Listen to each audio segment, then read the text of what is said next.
Hello guys, welcome to Unicorn Maths classes. आज हम class 9th के चैप्टर फर्स्ट नंबर सिस्टम संख्या पद्धति का पार्ट 3 लेकर आए हैं। और आज हम पार्ट 3 में यह जानेंगे कि रियल नंबर्स क्या होते हैं। तो चलिए दोस्तों, वीडियो को स्टार्ट करते हैं और यह जानने का प्रयास करते हैं कि रियल नंबर्स यानी कि वास्तविक संख्या क्या होती है। तो अगर यदि हम बात करें रियल नंबर्स वास्तविक संख्या की, तो रियल नंबर यानी कि जो वास्तविक संख्या होती है वो टू टाइप्स की यानी कि दो प्रकार की होती है। मैं फिर से बोलूँगा दोस्तों, रियल नंबर्स यानी कि वास्तविक संख्या टू टाइप्स यानी दो प्रकार की होती है। फर्स्ट, रेशनल नंबर जिसे हम हिंदी में परिमेय संख्या कहते हैं, और सेकंड आपका है इरेशनल नंबर्स जिसे हम हिंदी में अपरिमेय संख्या कहते हैं। पहला है रेशनल नंबर यानी कि परिमेय संख्या और दूसरा है इरेशनल नंबर यानी कि अपरिमेय संख्या।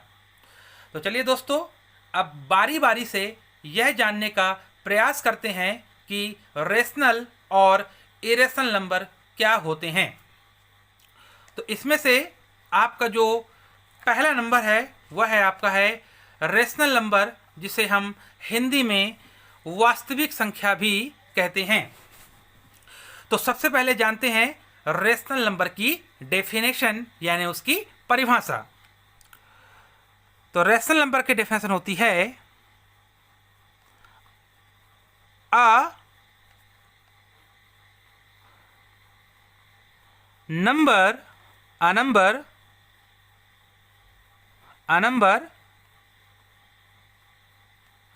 that a number that can be a number that can be expressed as the fraction P upon Q. A number that can be expressed as the fraction P upon Q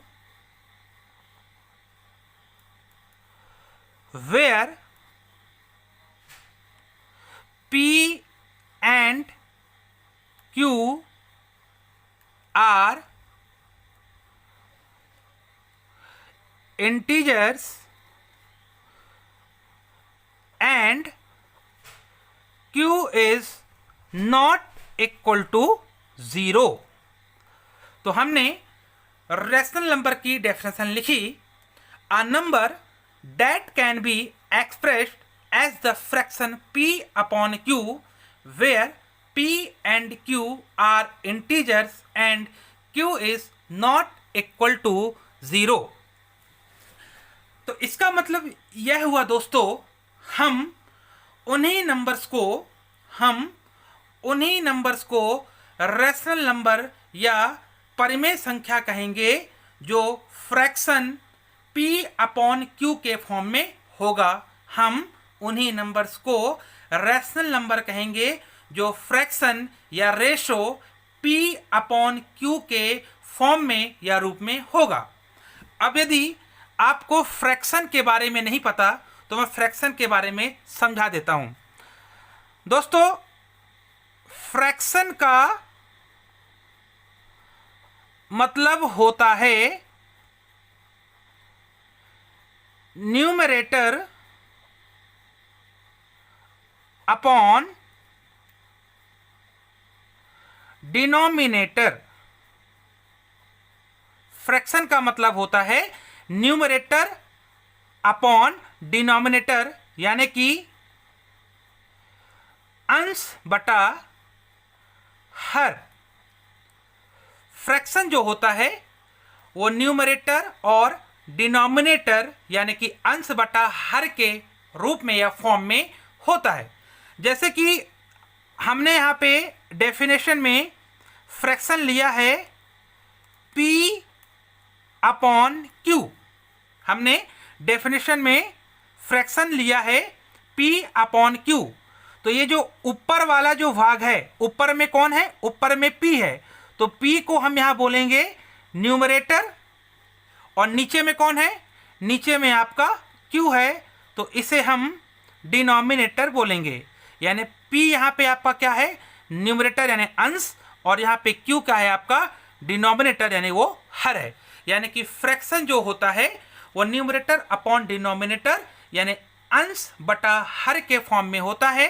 जहाँ पे हमने definition में एक fraction P upon Q की बात की थी, तो जो ऊपर है, ऊपर में P है, तो P यहाँ पे न्यूमरेटर होगा, और नीचे में Q है, तो Q यहाँ पे क्या होगा? डिनोमिनेटर होगा। ठीक है दोस्तों। अब यदि हम यहाँ पे इसके एग्जाम्पल की बात करें, तो एग्जाम्पल की बात करें तो एग्जाम्पल में हम ले सकते हैं फॉर एग्जाम्पल 4 अपॉन 5। ये भी क्या है? फ्रैक्शन में है, यानी यहाँ पे P है 4 और Q है 5। हम यहाँ पे 6 अपॉन 7 भी ले सकते हैं, और हम यहाँ पे 3 अपॉन 2, और आप कोई भी एग्जाम्पल ले सकते हैं। लेकिन आप ऐसा एग्जाम्पल लेंगे जो फ्रैक्शन P अपॉन Q के फॉर्म में होना चाहिए। फ्रैक्शन का मतलब होता है न्यूमरेटर अपॉन डिनोमिनेटर, यानी ऊपर वाले भाग को हम न्यूमरेटर कहते हैं, और नीचे वाले भाग को यानी पार्ट को हम डिनोमिनेटर कहते हैं, यानी कि वो अंश बटा हर के रूप में होना चाहिए। जैसे कि एग्जाम्पल के तौर पे 4 अपॉन 5, 6 अपॉन 7, 3 अपॉन 2, और भी आपको एग्जाम्पल ले सकते हैं, बट वो पूरे के पूरे एग्जाम्पल फ्रैक्शन के फॉर्म में होना चाहिए। अब दोस्तों, अब हमने यहाँ पे एक और चीज लिखी। हमने लिखा where P and Q। P and Q को हमने क्या कहा? इंटीजर्स कहा, और कहा Q is not equal to 0। हमने वेयर में लिखा कि P and Q are integers, यानी P और Q यहाँ पे पूर्णांक हैं, और जो Q की जो वैल्यू है वो 0 के इक्वल नहीं होनी चाहिए। अब हमने ये क्यों कहा, तो उसको भी समझते हैं। तो फ्रैक्शन में हमने P और Q लिया, तो P और Q क्या है? यहाँ पे इंटीजर्स हैं, पूर्णांक है। इंटीजर्स का मतलब क्या होता है? जो 0, नेगेटिव और पॉजिटिव होते हैं। हमने क्या पढ़ा था पिछले वीडियो में इंटीजर्स के बारे में, कि इंटीजर्स नेगेटिव, पॉजिटिव और 0 होता है। तो P और Q को इंटीजर्स तो कहा गया है, लेकिन Q की जो वैल्यू है, जो मान है, वो 0 नहीं होनी चाहिए। इसका मतलब ये हुआ कि Q की जो वैल्यू है, इसका मतलब ये हुआ कि Q की जो वैल्यू, Q जो है वो नॉट इक्वल टू 0 है। इसका मतलब ये हुआ Q की जो वैल्यू है वो 0 को छोड़ के कुछ भी हो सकती है। कि Q की जो वैल्यू है वो 0 को छोड़ के कुछ भी हो सकती है। कुछ का मतलब हो सकता है माइनस में भी हो सकता है और प्लस में भी हो सकता है, लेकिन 0 नहीं हो सकता।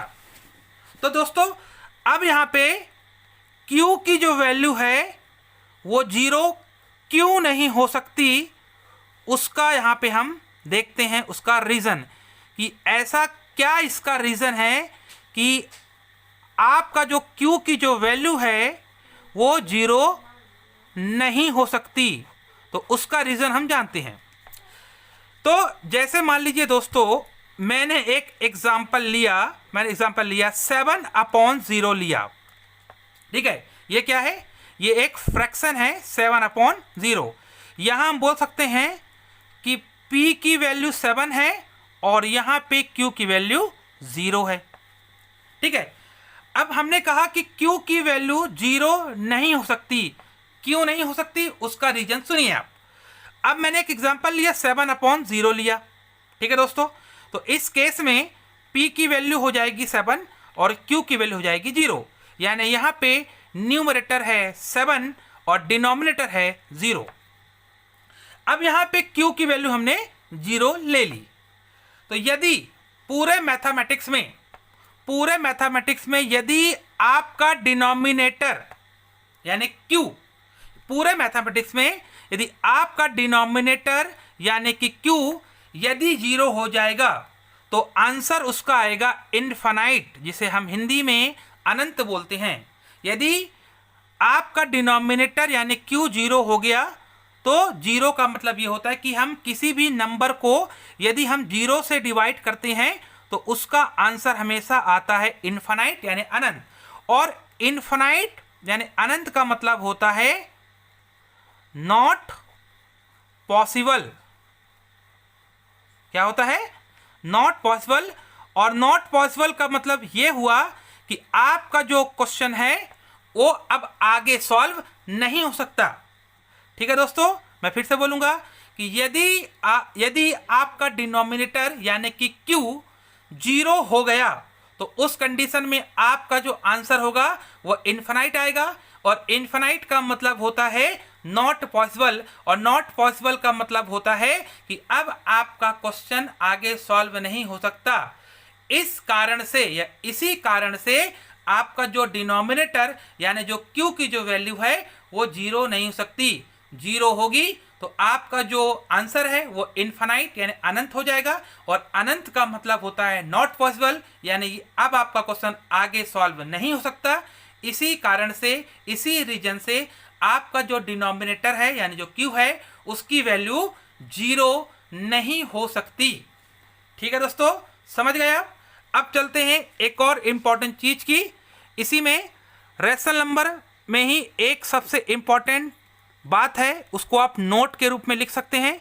इसका सबसे इम्पॉर्टेंट नोट ये है कि एवरी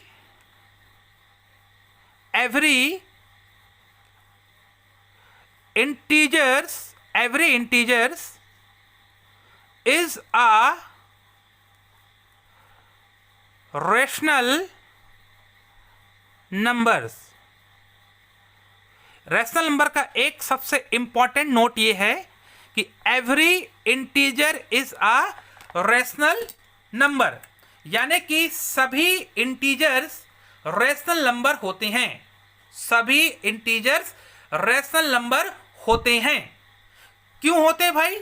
उसका रीजन ये है, देखिए जैसे मान लीजिए मैंने कोई भी एक इंटीजर लिया, जैसे मैंने एक इंटीजर ले लिया 4 ले लिया।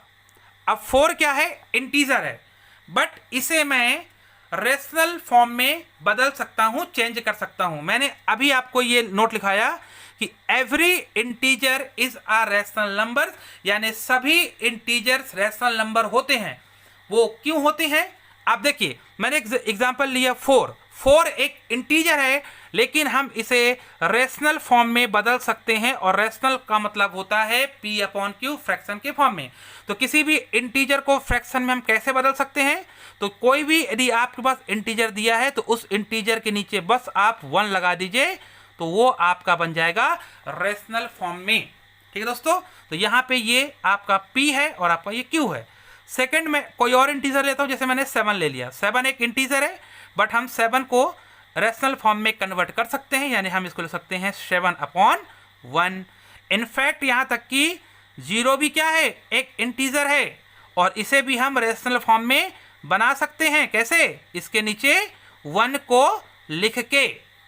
ठीक है दोस्तों, तो मैंने ये कहा कि every integers is a rational number, यानी कि सभी इंटीजर्स रैशनल नंबर होते हैं। क्यों होते हैं?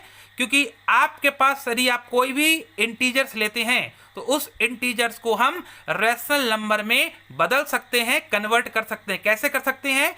उस इंटीजर्स के अपॉन में 1 लिख के, यानी कि हम किसी भी इंटीजर्स के अपॉन में या अपॉन में 1 लिखकर उसे हम रैशनल फॉर्म में बदल सकते हैं। ठीक है दोस्तों, अब आगे चलते हैं। नंबर सेकंड जो आपका है इरेशनल नंबर।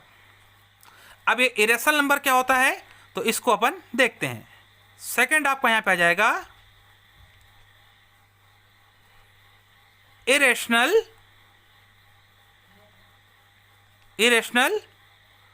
नंबर, जिसे हम हिंदी में बोलते हैं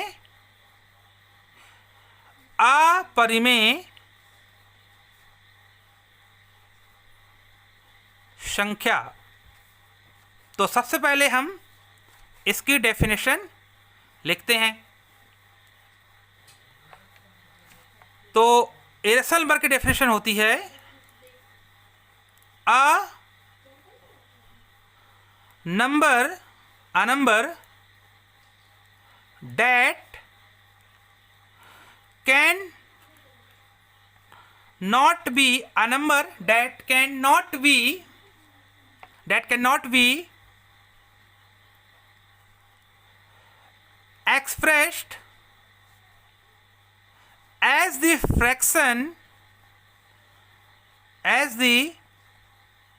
fraction p upon q, ठीक है, where p and q are integers and q is not equal to 0। तो हमने इरेशनल नंबर की डेफिनेशन क्या लिखी? A number that can not be expressed as the fraction p upon q, यानी कि हम उन नंबर्स को इरेशनल नंबर कहेंगे जो फ्रैक्शन के फॉर्म में नहीं होना चाहिए। अभी थोड़ी देर पहले मैंने बताया फ्रैक्शन का मतलब होता है न्यूमरेटर अपॉन डिनोमिनेटर, यानी कि हम उन्हीं नंबर्स को इरेशनल या अपरिमेय संख्या कहेंगे जो फ्रैक्शन के फॉर्म में नहीं होना चाहिए। फॉर एग्जाम्पल के लिए आप यहां लिख सकते हैं,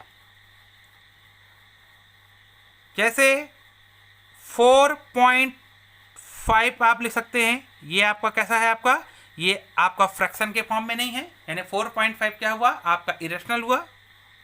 आप लिख सकते हैं 99.4 भी लिख सकते हैं, ये भी क्या है? इरेशनल नंबर है।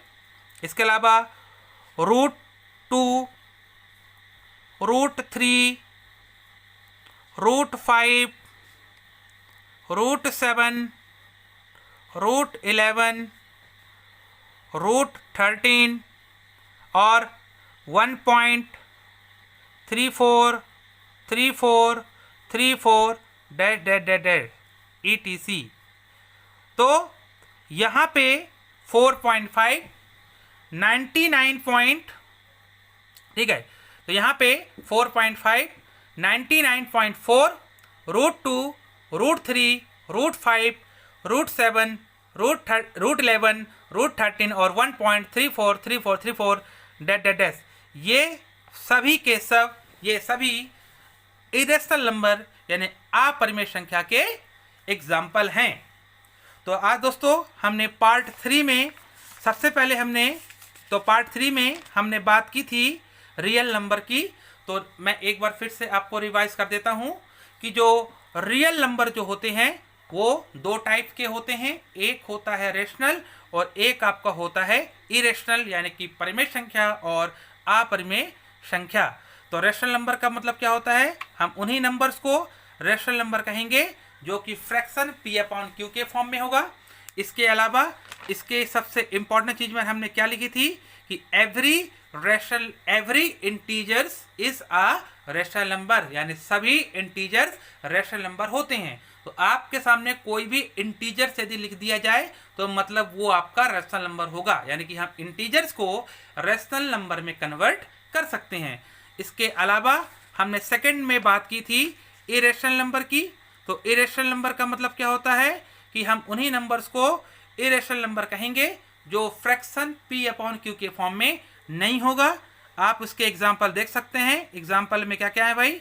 4.5 99.4 √2 √3 √5 √7 √11 √13 एंड 1.343434, यानी कि जितनी भी रूट वाली चीज़ें हैं, तो जितनी भी चीज़ रूट में होंगी वो सभी की सभी आपकी इरेशनल नंबर के एग्जाम्पल में ही आएगी। तो दोस्तों यदि आपको यह वीडियो पसंद आई हो तो लाइक करें, शेयर करें, कमेंट करें और सब्सक्राइब करें। धन्यवाद।